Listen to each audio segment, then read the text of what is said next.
وَيَرْزُقُهُ مِنْ حَيْثُ لَا يَحْتَسِبُ، وہ وہاں سے دیتا ہے جہاں سے بندے کو گمان بھی نہیں ہوتا۔ تو توکل اللہ پر قائم کیجئے گا، کاروبار ضرور کیجئے گا۔ توکل یہ ہے کہ آپ وہ کام ضرور کریں لیکن کہیں کہ یہ میرے کام کا نتیجہ نہیں مجھے مل رہا، یہ میرے اللہ کا فضل مجھے مل رہا ہے۔ تو پھر دیکھنا کہ اللہ تعالیٰ کیسے راستے کھولتا ہے۔ تو جب انسان اللہ کے فضل پر توکل قائم کر لیتا ہے تو پھر کام کاج ضرور کرتا ہے لیکن اس کی زندگی کی جو ٹینشن ہے وہ ختم ہو جاتی ہے۔ بندہ کہتا ہے کہ یہ ہے تو میں کرتا ہوں، تو یہ نہیں ہوگا تو یہ نہیں ہوگا، بس وہ جتنا کر سکتا ہے وہ کرے، باقی چھوڑ دے اس پہ، تو پھر وہ خزانہ غیب سے نصیب فرمائے گا۔ اچھا، حضور علیہ السلام نے ایک اور چیز ارشاد فرمائی، بلکہ اپنی امت کے لیے دعا دی، اللہم بارک لامتی فی بکورہا، اے اللہ میری امت کے لیے صبحوں میں برکتیں ڈال دے۔ جو کام صبح کیے جاتے ہیں ان کاموں میں بڑی برکت ہے، جو کام جو ہے وہ دیر سے کیے جاتے ہیں، رات کو کیے جاتے ہیں، دوپہر کے بعد کیے جاتے ہیں، ان میں وہ برکات نہیں رکھی گئی جو حضور کی دعا سے صبح کے کاموں میں برکت رکھی گئی ہے۔ تو اس لیے آپ اپنے کام کاج میں جو ہے وہ صبح کو اس کا آغاز کیجئے، پھر دیکھنا کہ برکتوں کے قافلے کیسے اترتے ہیں۔ اس لیے کہ میرے حضور کی دعا کبھی مسترد نہیں ہوتی۔ اجابت کا صحرا، عنایت کا جوڑا، دلہن بن کے نکلی دعائے محمد صلی اللہ علیہ وسلم۔ اللہم بارک لامتی فی بکورہا، اے اللہ میری امت کی صبحوں میں برکتیں ڈال دے۔ تو جو کام صبح کے وقت کیے جاتے ہیں اس میں برکت رکھی گئی ہے۔ اگر آپ چاہتے ہیں کہ ہم آسودگی حاصل کریں تو پھر اپنے کاموں کا آغاز صبح سے کیجئے۔ اللہ اکبر، اس کی برکات آپ کو نصیب ہوگی۔ اور ایک اور بات ارشاد فرمایا کہ جو چاہتا ہے کہ اس کی عمر میں برکت ہو اور اس کے رزق میں برکت ہو، دو چیزیں جو چاہتا ہے، جو یہ چاہے کہ اس کے رزق میں اور اس کی عمر میں برکت ہو، اور یہ ہر بندہ چاہتا ہے، تو میرے حضور نے فرمایا کہ وہ اپنے رشتہ داروں کے ساتھ سلوک اچھا کرے، صلہ رحمی کرے۔ بعض اوقات ہوتا ہے کہ وہ رشتہ داروں کا رویہ اچھا نہیں ہوتا۔ میں آپ کو بتاؤں کہ سب سے بہتر صدقہ کون سا ہے؟ سب سے بہتر صدقہ وہ ہے جو ناراض مفلس رشتہ دار کو دیا جائے، سب سے افضل صدقہ، چونکہ اس میں نفس شامل نہیں ہوگا۔ بندہ کہے گا آپ شریکوں کو دیں، یہ پہلے ہمارے مخالف اور کھڑے ہو جائیں گے، لیکن وہ کسی وجہ سے وہ ہو مجبور گئے، مفلس ہو گئے۔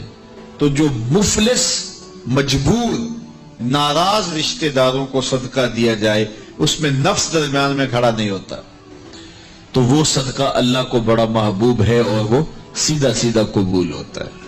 تو جو یہ چاہے کہ میری عمر زیادہ ہو اور میرے رزق میں برکتیں ہوں، تو میرے حضور نے ارشاد فرمایا کہ وہ کیا کرے، وہ اپنے رشتہ داروں کے ساتھ اچھا سلوک کرے۔ صلہ رحمی کی تلقین کی گئی، اس سے آسودگی بھی نصیب ہوتی ہے اور یہ ایک اچھے معاشرے کی تشکیل کی ضمانت بھی ہے، اور اس سے رزق اور عمر میں برکتیں بھی نصیب ہوتی ہیں۔ اچھے اور صالح رزق کے لیے میں نے کل بھی ایک روایت آپ کے سامنے پیش کی تھی، وہ بھی علماء نے لکھی کہ دو بھائی تھے، ایک کام کاج کرتا تھا، دوسرا حضور کے پاس بیٹھا رہتا تھا۔ تو اس نے آ کے شکایت کی کہ حضور یہ میرا بھائی ہے، یہ میرے ساتھ کوئی مدد ہی نہیں کرتا، یہ آپ کے پاس ہی بیٹھا رہتا ہے۔ تو حضور نے فرمایا کہ شاید اللہ اس کے صدقے سے تجھے رزق دیتا ہو۔ تو جو دین کے لیے بھائی لگ جائیں، رشتہ داروں میں، اعزاء و اقربا میں، یا ویسے ہی طلباء کے لیے آپ اگر شامل ہو جائیں، تو پھر وہ آپ کے کاروبار میں، رزق میں برکت کا سبب و ذریعہ ہو جائے گا۔ ایک اور چیز حضور نے فرمائی، حل تنصرون وترزقون الا بدعفائکم، فرمایا تمہیں جو رزق دیا جاتا ہے اور بعض امور میں تمہاری مدد کی جاتی ہے، اور مشکل حالات ہوتے ہیں، حالات ٹال دیے جاتے ہیں، میرے حضور نے فرمایا تمہیں پتہ ہے وہ ایسا کیوں ہوتا ہے؟ حل تنصرون وترزقون، تمہیں جو رزق بھی دیا جاتا ہے، بعض اوقات ایسا ہوتا ہے ایک بندہ بڑی محنت کرتا ہے، نتائج نہیں ملتے، ایک بندے کی تھوڑی محنت ہوتی ہے لیکن دروازے کھلتے چلے جاتے ہیں، مشکل میں پھنس جاتا ہے، کوئی ایسا سبب لگ جاتا ہے کہ راستے کھل جاتے ہیں، تو بندہ کہتا ہے کہ پتہ نہیں یہ کیا ہوا، تو حضور نے فرمایا کیا جانتے ہو حل تنصرون وترزقون، تمہاری یہ جو مدد ہوئی اور تمہیں جو رزق کی کشادگی عطا کر دی گئی یہ کیوں ہوئی ہے پتہ ہے؟ الا بدعفائکم، کہا تم معاشرے کے جن کمزور لوگوں کی مدد کی ہے یہ ان کی دعاؤں کا نتیجہ ہے۔ اپاہج، کمزور، لاچار، اراملہ، یتامہ، مساکین، یار جب کوئی شخص کسی یتیم کی مدد کرتا ہے اور ان کے گھر میں چولہا جلتا ہے تو عرش کا رب کتنا راضی ہوتا ہے۔ جب کوئی دکھیے کے کام آتا ہے اور اس کی اعانت کرتا ہے تو پھر وہ راضی ہو جاتے ہیں۔ غریب پھنسے ہوئے ماں باپ، گھر بیٹی جوان ہو رہی ہے اور بڑھاپے کی طرف اس کا رخ ہو رہا ہے اور ان کے پاس ہمت نہیں ہے کہ ان بیٹی کو اٹھا سکیں، تو کوئی صاحب ثروت چپکے میں جا کے ان کی مدد کر دیتا ہے کہ تیری بیٹی میری بیٹی ہے اور اس کو تو نے گھر کی دہلیز سے اٹھانا ہے، تو پھر وہ ایک دم خوش ہو جاتا ہے اور آسودہ ہو کے اس کا انتظام کرتا ہے اس کی شادی کا۔ تو کوئی جانتا ہے کہ اس بوڑھے ماں باپ کے دل سے کتنی دعائیں نکلتی ہیں اور اس جو ہے وہ بیٹی کے دل سے کتنی تمنائیں اور کتنی جو ہے وہ نیک جذبات ان اشخاص کے لیے ہوتے ہیں جو ان کی مدد کے لیے کھڑے ہوئے۔ تو کوئی اس کا وزن ہے؟ کوئی وزن نہیں کر سکتا کہ اللہ تعالیٰ اس کی برکت کتنی عطا کرتا ہے۔ تو میرے حضور نے ارشاد فرمایا تمہیں جو رزق دیا جاتا ہے، مصائب سے تمہیں بچا لیا جاتا ہے، آتی آتی تکلیف ٹل جاتی ہے، تمہاری نصرت دشمن کے مقابلے میں ہوتی ہے، حاسدین کے مقابلے میں تم کھڑے ہو جاتے ہو، فرمایا تمہیں پتہ ہے یہ تمہیں کیوں ایسا ہوتا ہے؟ فرمایا الا بدعفائکم، جو تمہارے معاشرے کے کمزور لوگ ہیں جن کی تم نے مدد کی، فرمایا ان کی دعاؤں کا نتیجہ ہوتا ہے۔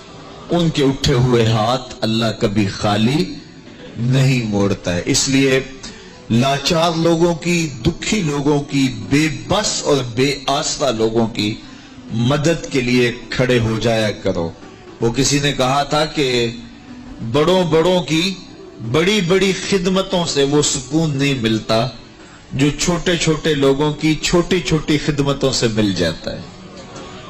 بڑوں کی بڑی خدمتیں بھی کریں تو وہ راضی نہیں ہوتے، لیکن چھوٹوں کی چھوٹی چھوٹی خدمتیں، یار غریب کو تو پیار سے کھڑا کر کے اس کے پشت پہ شفقت کا ہاتھ پھیر دیں تو وہ سارا دن خوشی سے گزار دیتا ہے کہ آج جو ہے وہ فلاں صاحب نے مجھے تکریم دی ہے، مجھے عزت دی ہے۔ تو میرے حضور نے فرمایا کہ تمہاری یہ جو مدد ہوتی ہے، رزق دیا جاتا ہے، یہ تمہارے کمزوروں کی وجہ سے اللہ تعالیٰ تمہارے اوپر کرم فرماتا ہے۔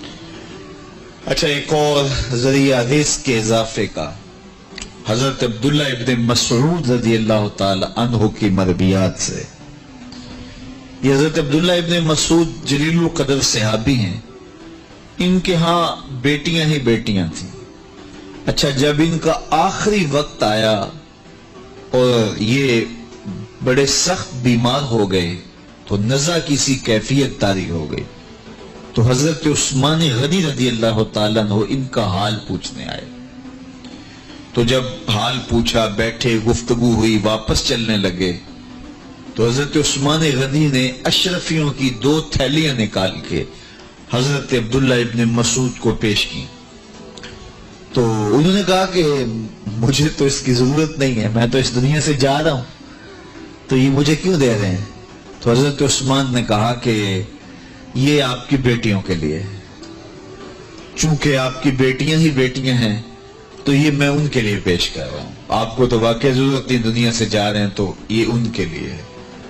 تو حضرت عبداللہ ابن مسعود نے پھر تھیلیاں موڑتے ہوئے کہا کہ میری بیٹیوں کو اس کی ضرورت نہیں ہے، اس لیے کہ میرے حضور نے فرمایا تھا کہ جس کے پاس سورہ واقعہ ہو اس کو غربت تنگ نہیں کر سکتی، تو میری بیٹیاں رات کو سونے سے قبل ایک مرتبہ سورہ واقعہ ضرور پڑھتی ہیں، اس لیے تم میری بیٹیوں کے بارے پریشان نہیں ہونا، اللہ کے فضل سے انہیں غربت تنگ نہیں کرے گی، ان کے پاس سورہ واقعہ جو موجود ہے، تو یہ کسی ایسے ضرورت مند کو دو جس کے پاس سورہ واقعہ نہیں ہے۔ تو سورہ واقعہ کی تلاوت یقیناً رزق کی فراوانیاں اور رزق کی برکتیں حاصل کرنے کا ایک ذریعہ ہے، اور دروازے کھل جاتے ہیں اگر سورہ واقعہ کی تلاوت تسلسل کے ساتھ کی جائے۔ اس لیے اپنے معمولات میں سورہ واقعہ کو شامل کر لیجئے گا، اس کی برکات سے انشاءاللہ رزق کی فراوانیاں نصیب ہوتی ہیں۔ ایک اور ذریعہ رزق کا، اور یہ بہت آسان، شکا رجل الی رسول اللہ دیک المعیشت والفقر، حضرت سہل بن سعد الساعدی رضی اللہ تعالی عنہ کی مرویات سے ہے۔ ایک شخص حضور کی خدمت میں حاضر ہوا اور اس نے کہا میں کثیر العیال ہوں، ذرائع آمدن بہت تھوڑے ہیں، میرے لیے کچھ ارشاد فرمائیے، بچے زیادہ ہیں، ذرائع آمدنی تھوڑے ہیں، تو میں مفلوق الحال ہوں۔ تو اس نے اپنے فقر کا، اپنی غربت کا حضور کے سامنے قضیہ رکھا، شکا رجل الی رسول اللہ دیک المعیشت والفقر۔ آقا کریم نے اس کو جو وظیفہ بتایا وہ بالکل آسان ہے، آپ سب کو پہلے یاد ہے، لیکن اس پہ عمل کرنے شروع۔ قال اذا دخلت الدار فسلم علی، کہا جب گھر جائے تو گھر میں داخل ہونے لگے تو گھر والوں کو السلام علیکم کہہ دیا کرو۔ یہ وظیفہ شروع کر لو کہ جب بھی گھر جاؤ السلام علیکم، اس کے بعد ایک مرتبہ سورہ اخلاص پڑھ دیا کرو، قل هو اللہ احد۔ یہ وظیفہ فرمایا تم نے شروع کر دینا ہے، جب بھی گھر جاؤ السلام علیکم یہ کہہ کے داخل ہو، پھر اس کے بعد قل هو اللہ احد ایک مرتبہ سورہ اخلاص پڑھ دیا کرو۔ اور میرے آقا نے فرمایا کبھی ایسا ہو کہ تو گھر جائے، گھر موجود نہ ہو، اہل خانہ کہیں گئے ہوئے ہوں، تو فرمایا عمل نہیں چھوڑنا، فسلم علیہ، پھر تو مجھے سلام کہنا، پھر تو مجھے سلام کہہ دینا۔ وہ صحابی فرماتے ہیں کہ میں نے یہ عمل شروع کر لیا، جب گھر جاتا السلام علیکم، اس کے بعد سورہ اخلاص پڑھ دیتا، بیٹھنے سے پہلے پہلے یہ کام کرتا۔ اور کبھی ایسا ہوتا میں گھر نہ جاتا، گھر والے گھر نہ ہوتے، پھر تو مجھے چائے چڑھ جاتا، پھر میں حضور کو سلام کہتا۔ اللہ اکبر۔ حضرت ملا علی قاری نے شرح شفا میں لکھا ہے، جو حضرت قاضی ایاز مالکی اندلسی علیہ رحمہ نے لکھا ہے شفا میں، کہ جب گھروں کو جاؤ تو حضور کو سلام کرو، تو اس کی شرح میں لکھتے ہیں حضور کو سلام کیوں کرو، تو وہ کہتے ہیں لِأَنَّا رُوحَهُ علیہ السلام موجود فی بیوت المسلمین، اس لیے کہ حضور کی روح کا فیضان مومنین کے گھر میں موجود ہوتا ہے۔ اللہ اکبر۔ اس لیے حضور کو سلام کرو۔ وہ کہتا ہے جب کوئی نہ ہوتا میں حضور کو سلام کرتا۔ وہ اپنے نام لیواؤں کو تنہا چھوڑتے کب ہیں، جہاں ہم دم نہ ہو کوئی وہاں سرکار ہوتے ہیں۔ تو کہا اس کے بعد سورہ اخلاص پڑھ دیتا۔ یہی میرا عمل رہا۔ پھر اس کا فائدہ کیا ہوا؟ وظیفہ حضور نے بتایا تھا، اور جب بھی جاتا السلام علیکم سورہ اخلاص، کوئی نہیں ہے تو حضور کو سلام اور سورہ اخلاص۔ کہتے میں نے عمل شروع کر دیا حتی حتی افاد اللہ جیرانہ، اس عمل کی برکت سے میں نے تو امیر ہونا ہی ہونا تھا، میرے ہمسائے بھی امیر ہو گئے۔ ایسی برکتیں، ایسی رحمتیں اتری کہ میرے ہمسایوں کے ہاں بھی فراوانیوں اور برکتوں کا نزول ہونے لگا۔ اسی طرح رزق کی فراوانی کا ایک اور ذریعہ ہے، اور وہ یہ انفاق فی سبیل اللہ۔ جب اللہ کی راہ میں آپ خرچ کریں گے تو پھر اس سے رزق بڑھتا ہے، جبکہ ہماری عقل و خرد کے فیصلے یہ ہیں کہ مال میں سے کچھ نکالا جائے تو ہمارا ریاضی اور حساب یہی کہتا ہے کہ کچھ کم ہوتا ہے، ہمارے کیلکولیٹر کا نتیجہ بھی یہی ہے، ہمارا اکاؤنٹنٹ بھی یہی کہتا ہے کہ اتنے نکال دو گے تو باقی اتنے بچیں گے۔